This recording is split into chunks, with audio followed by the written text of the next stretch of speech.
Shalom, salam damai sejahtera bagi kita semuanya. Berjumpa kembali dengan saya, Pastor Daud Timotius Tampu Bolon, tentunya di channel God Ministry. Apa kabar saudara-saudaraku? Saya berdoa saudara-saudara semuanya sehat selalu ketika mengklik video ini, dan Tuhan Yesus memberkati bahkan menyertai saudara dimanapun saudara berada.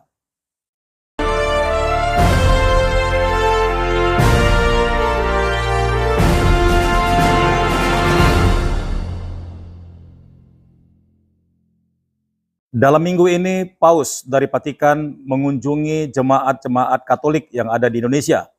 Bahkan sampai Presiden Jokowi pun menyambut dengan meriah beserta dengan para menteri-menterinya.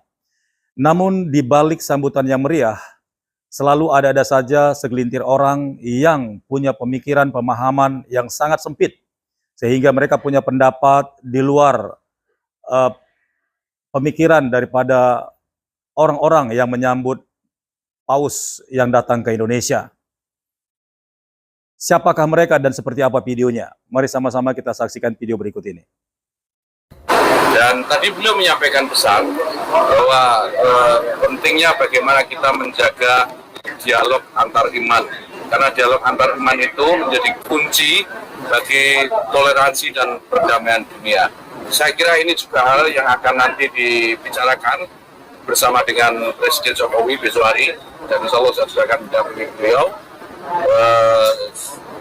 Dan acara di Istiqlal nanti juga penting, karena setelah pertemuan dengan Presiden, nanti beliau akan melanjutkan di Istiqlal ada acara interfaith dialog.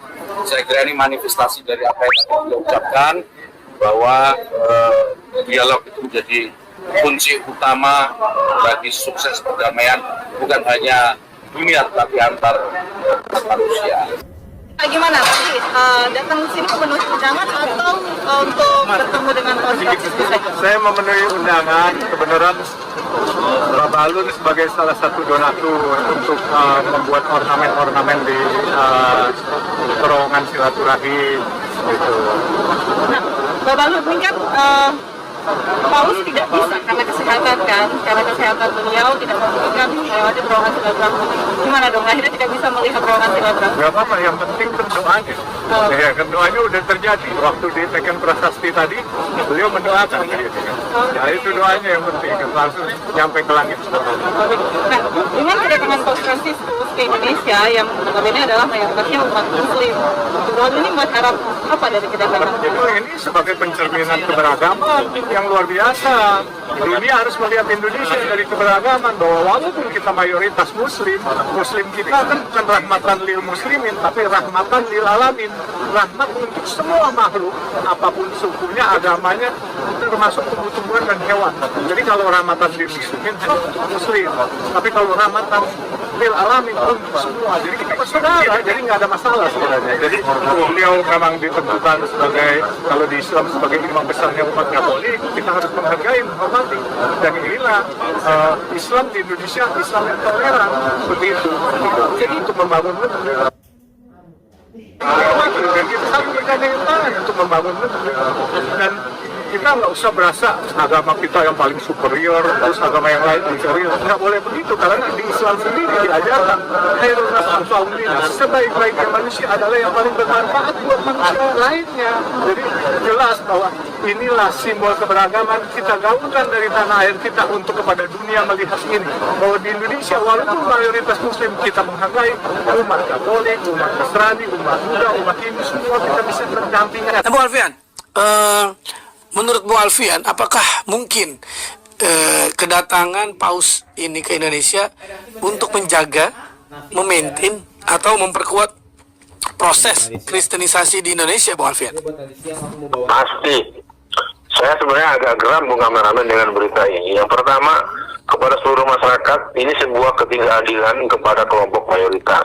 Bahwa ini adalah sebuah komando Laskar Kristus, komando Katolik untuk memenangkan kepentingan jaringan mereka, ya apalagi pilkada kita 515 titik, 515 pilkada serentak.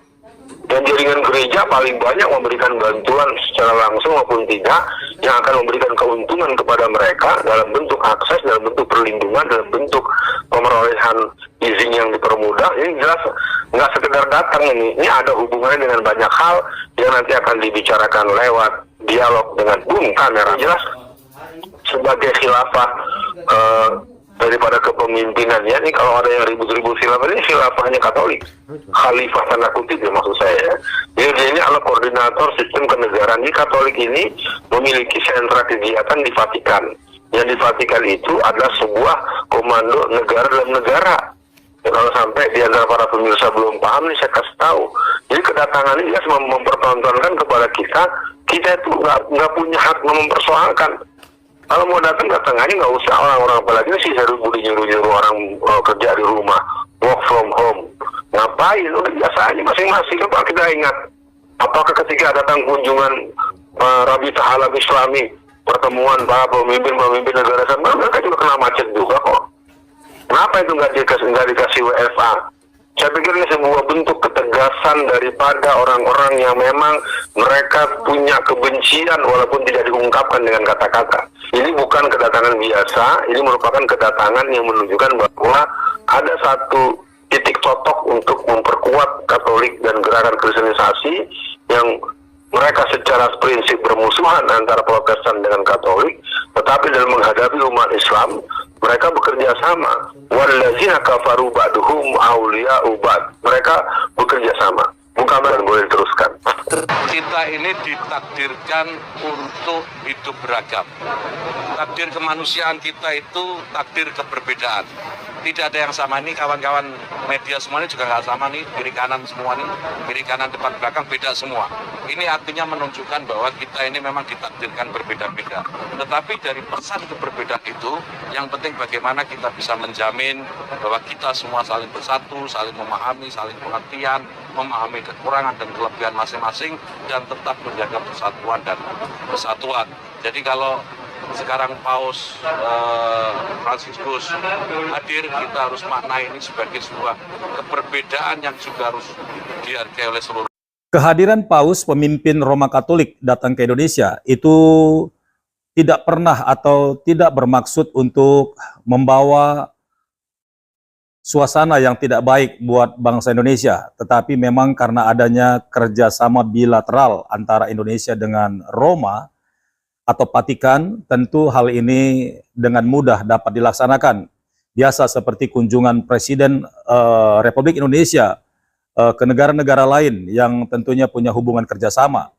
Dan itu artinya sama seperti Paus datang ke Indonesia, dan seharusnya Presiden Indonesia harus menyambut dengan baik. Dan begitu juga Bapak Jokowi ketika akan pergi ke sana, ke Roma atau ke Vatikan, pastilah negara-negara rakyat atau negara mereka akan menyambut Bapak Jokowi dengan hangat pula.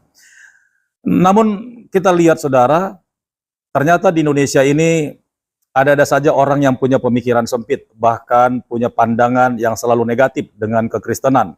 Kedatangan Paus ke Indonesia ini tidak bermaksud untuk ikut campur dalam masalah agama. Justru kita melihat ketika Paus menyampaikan pesan-pesan rohani kepada jemaatnya, bukan kepada agama lain, tapi khusus jemaat Katolik, sekalipun itu disampaikan di gedung kepemimpinan Republik Indonesia, namun Paus, pemimpin Katolik sedunia, tidak pernah menyinggung agama lain. Terlihat dari hadirnya beberapa umat Muslim datang ke sana mendengarkan, bahkan mereka sangat interest dan mereka sangat mengagumi pemimpin Katolik ini karena pembawaannya yang tenang dan juga bersahabat, serta kata-katanya damai dan membawa kesejukan. Saya seorang guru di pulau kecil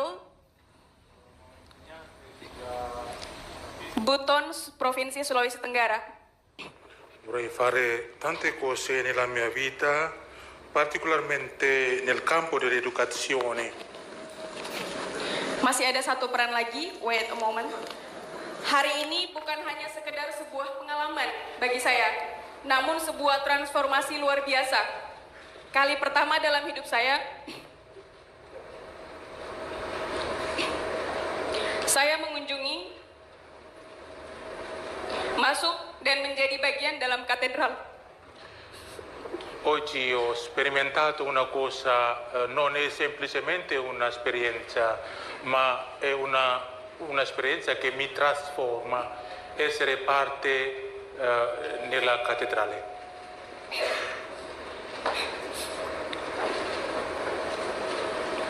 Bagian dalam katedral sebuah gereja yang disucikan umat Katolik. Ajaibnya, tepat di depan saya berdiri pula masjid tempat saya biasanya beribadah.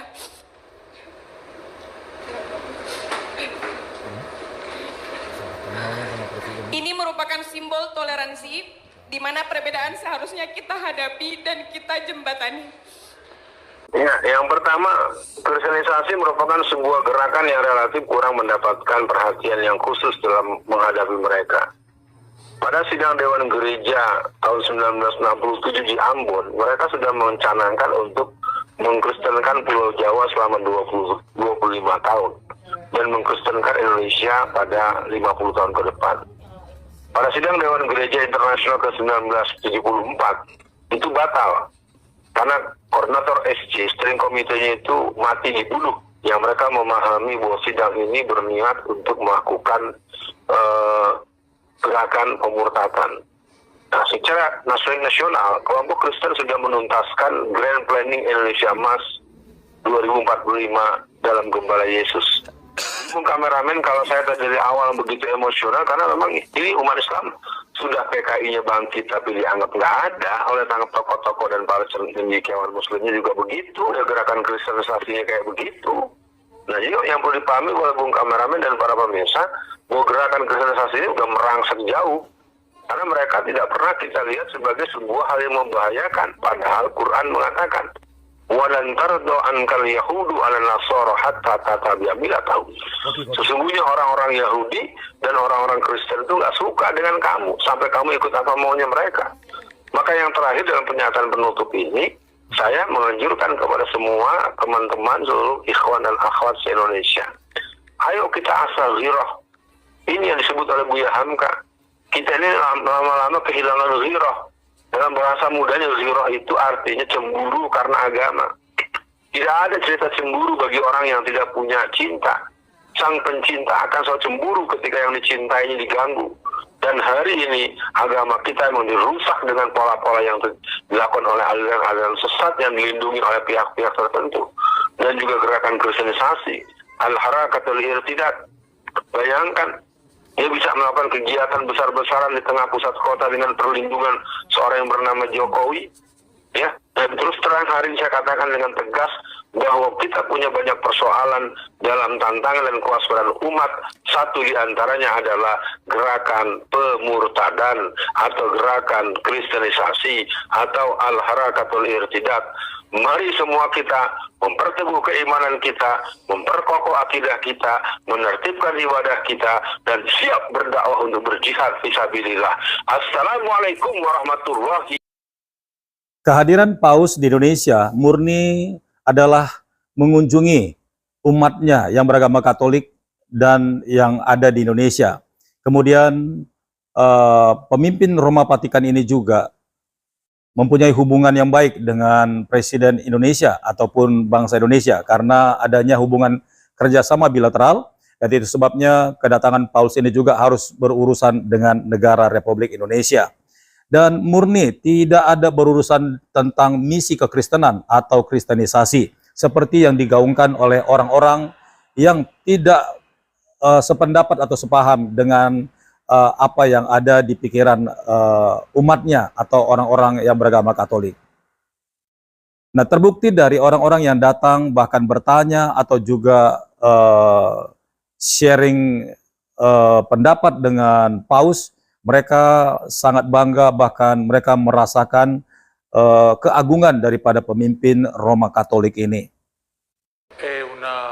Un culto, luogo di culto dei cattolici molto santo e posso entrare, anche passare come la moschea, come il culto, luogo di culto della mia religione. Questo è un simbolo della tolleranza. Saya belajar toleransi melalui agama saya, dan ketika bersama Skolas, Sekolah juga mengajarkan toleransi yang sama seperti yang diajarkan oleh Islam. Ho imparato la tolleranza nella mia religione e qui Scuola Occurrentes mi insegna anche lo stesso la tolleranza. Sekolah dalam pedagogikalnya, kurikulumnya melatih saya untuk melihat dunia dari pinggir jalan, rakyat miskin kota, anak-anak yang haus sekolah.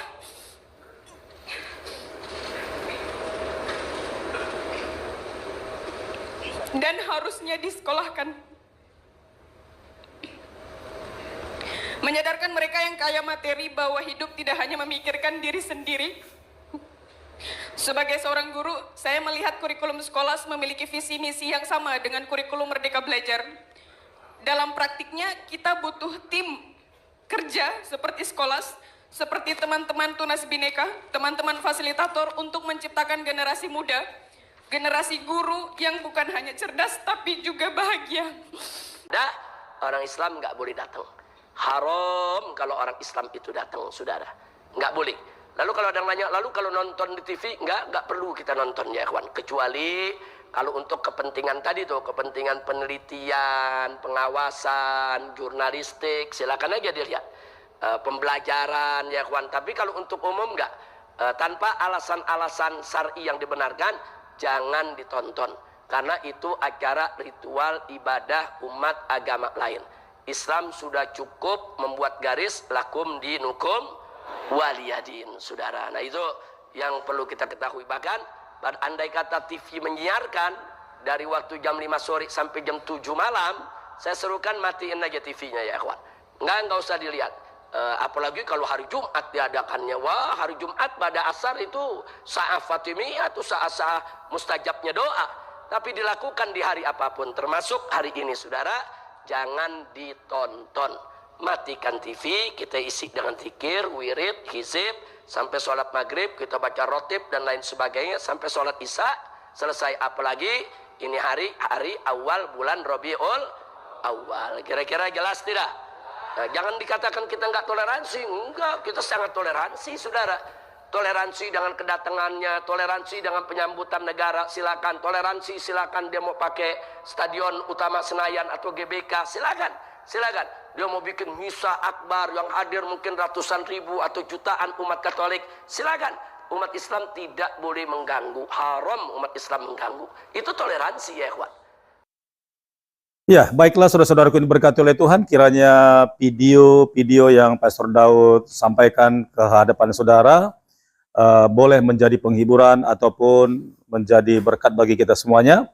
Kita tetap mendukung pemimpin Roma Katolik ini yang juga akan mengunjungi negara-negara lain, dan kiranya kehadirannya membawa misi damai dan ketenangan bagi siapapun atau bangsa manapun yang berhubungan dengannya. Dan Pastor Daud mengucapkan terima kasih banyak buat kesediaan saudara untuk menyaksikan video ini dari awal sampai akhir. Dan tetap semangat saudara-saudara, sampai jumpa di video berikutnya. Tuhan Yesus memberkati. Shalom.